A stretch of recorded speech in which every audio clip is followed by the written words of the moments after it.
Hi and welcome back to my YouTube channel. So this is the last video probably before your exam, last moment revision videos of all your lesson number 1 to lesson number 5 revision lecture of all the sums and formulas. So yes, let's begin with lesson number 1. In lesson number 1 you have truth table sums. For truth table you need to learn the truth table. So truth table goes like curl P, first is negation, TF FT. This is your rule for negation. Okay, negation rules always go opposite. Your second one was P dot Q, P wedge Q, P horseshoe Q, P triple bar Q. Below everywhere P T T F F, below Q T F T F, same T T F F T F T F T T F F T F T F F F T F T F. So yes, before dot you have rule T T T, for wedge you have F F F, for horseshoe you have T F F, and for triple bar T T T F T F. ये याद रखना है, ये rules में use करना है. Okay, बाकी सब क्या हो जाएंगे उसके ऑपोजिट. टी टी टी, इधर टी है तो ये सब एफ हो जाएगा, इधर टी टी है तो बीच में एफ एफ, और इधर एफ है तो सब कुछ टी हो जाएगा. ओके, ये थे ट्रूथ टेबल्स के रूल्स. उसके बाद आते हैं लेसन नंबर 2 पे. लेसन नंबर 2 में कुछ याद करना जैसे है नहीं क्योंकि 19 रूल्स है. लेसन नंबर 3 पे आ जाते हैं जिधर आपको यू आई यू जी वगैरह, U G U I E G E I. Okay, ये था प्रूव दैट. तो यू जी में क्या करना था हम लोग को, एक्स ऐड करना था, यू आई में एक्स रिमूव करना था, ई जी में एग्जिस्टेंशियल क्वांटिफायर ई एक्स मैंने गलत उल्टा लिखा गया, ई एक्स को हम लोग को ऐड करना है और ई एक्स को ई आई से यूज से रिमूव करना है. अभी जब भी आपको क्वेश्चन में यू आई और ई आई साथ में हो तो पहले ऑलवेज सॉल्व ई आई फर्स्ट, इतना आपको याद होना चाहिए. और जब भी आपके कंक्लूजन में मतलब therefore x is equal to something आएगा, तो जब x होगा तो आपको क्वांटिफायर y ही यूज़ करना है. और अगर y की जगह क्या यूज़ करोगे तो जो सवाल में लेटर्स होंगे ए ई एम जो भी होगा इन क्वेश्चन, अगर क्वेश्चन में कोई भी लेटर आया तो वो यूज़ करो, या फिर आपको ए से ए के डब्ल्यू के बीच में आपको लेटर्स यूज़ करने हैं.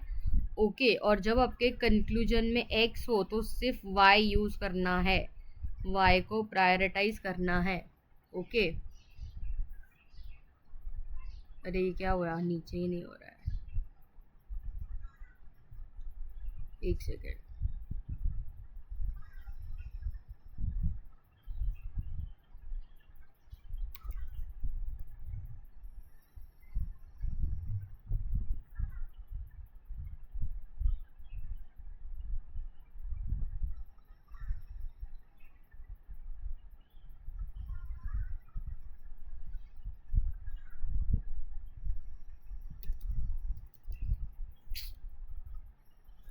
I think I should get a new paper.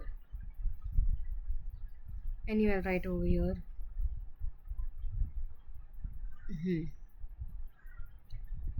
Lesson number, what is left now?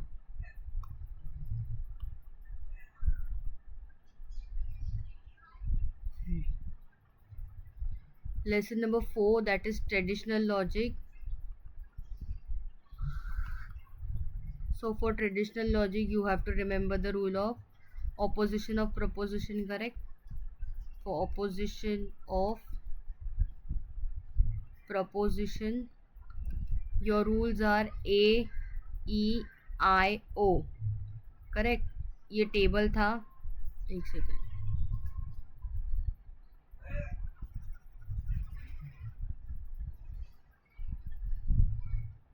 Okay. So table में ए जेड ड्रॉ करना था, ए ई आई ओ, फिर वो जेड को ज्वाइन कर दो। ऊपर क्या था, कॉन्ट्रेरी था, तो नीचे सब कॉन्ट्रेरी था। इधर सब ऑल्टन है, इधर भी सब ऑल्टन था। इधर कॉन्ट्रेडिक्टरी था, सेम इधर भी कॉन्ट्रेडिक्टरी था।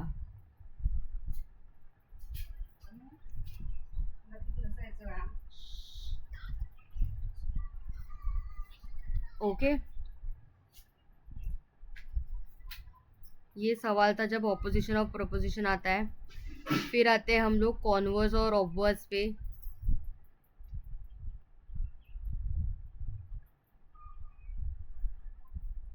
कॉन्वर्स और ऑब्वर्स में ए E I O, okay, obviously A E I ओ। अभी कॉन्वर्स और ऑब्वर्स, कॉन्वर्स में क्या होता था, प्रेडिकेट टू सब्जेक्ट हो रहा था, predicate to subject, predicate to subject, और converse of O is not possible. Converse of a proposition क्या था, आई था, ई का ई था, आई का आई ही था। Obverse of a proposition is E proposition, E का ए था, आई का ओ था और ओ का आई था। और इसमें नॉन प्रेडिकेट ऐड करना है, प्रेडिकेट के आगे नॉन वर्ड ऐड करना है, नॉन प्रेडिकेट। Okay, easy. अब हम लोग आते हैं हमारे लास्ट लेसन पे, lesson number 5, that is fallacy. Fallacy अब में 7 फैलेसी थी, फैलेसी ऑफ सोरेटस। सोरेटस में क्या है, 4 सेंटेंसेस आएंगे, 4 proposition, fallacy of sorites. Fallacy of negative premises में क्या था, जगह नहीं है इधर, I think I have to take a new page.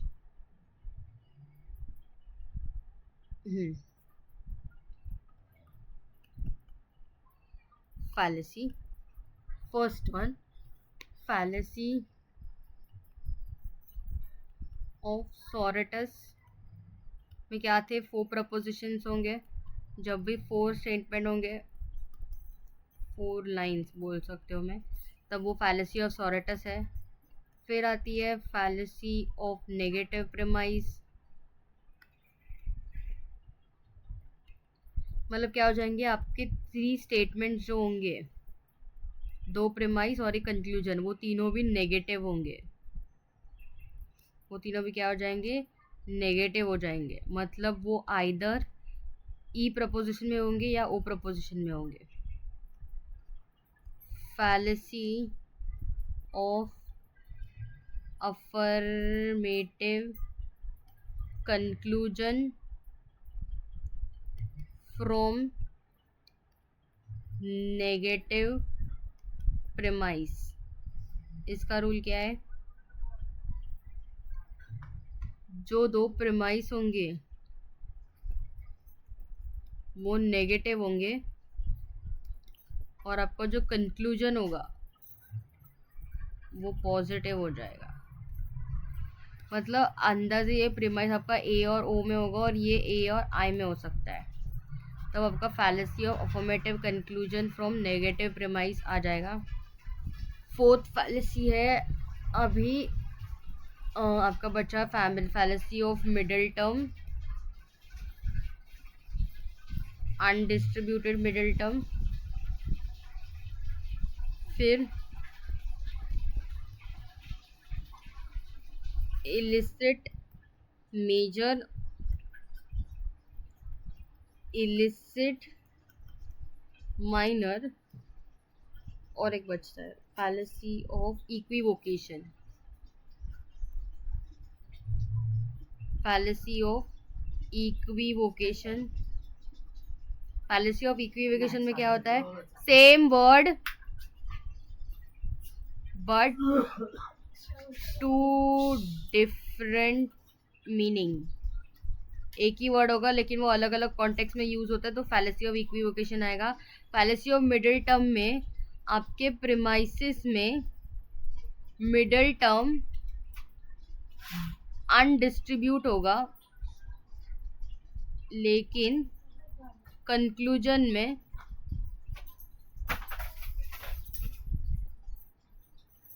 Distributed होगा. इलिसिट मेजर में कंक्लूजन में डिस्ट्रीब्यूट होगा लेकिन प्रीमाइस में अनडिस्ट्रीब्यूट.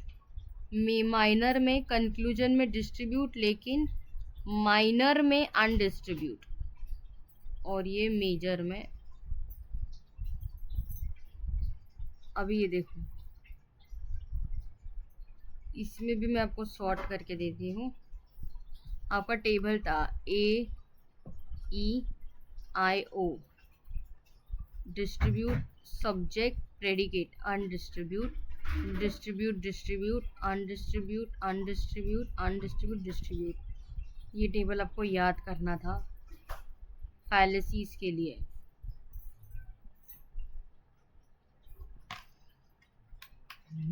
मिडल टर्म कैसे पहचानोगे? तो वो वर्ड जो दोनों प्रीमाइस में कॉमन हो वो आपको क्या हो जाता है? Middle term. ओके. मेजर में क्या हो जाएगा? अभी ये देखो, आपकी 3 स्टेटमेंट्स होती है. सपोज ये मेरा फर्स्ट स्टेटमेंट है, ये मेरा सेकंड स्टेटमेंट है. Therefore all is equals to dash, ये मेरा थर्ड स्टेटमेंट है. तो ये जो फर्स्ट पेमेंट्स होता है ये मेजर होता है, जो सेकंड स्टेटमेंट होता है वो माइनर होता है, और जो थर्ड होता है वो कंक्लूजन होता है. पहले 2 स्टेटमेंट्स को हम लोग प्रीमाइस बोलते हैं, लास्ट को हम लोग कंक्लूजन बोलते हैं. प्रीमाइस में भी फर्स्ट स्टेटमेंट वो मेजर होता है, सेकंड होता है वो माइनर होता है. That's it. इतना लास्ट में रिवीजन करो तो आपको सब याद हो जाएगा. Thank you. All the best for your paper. Do well. Stay calm. Thank you.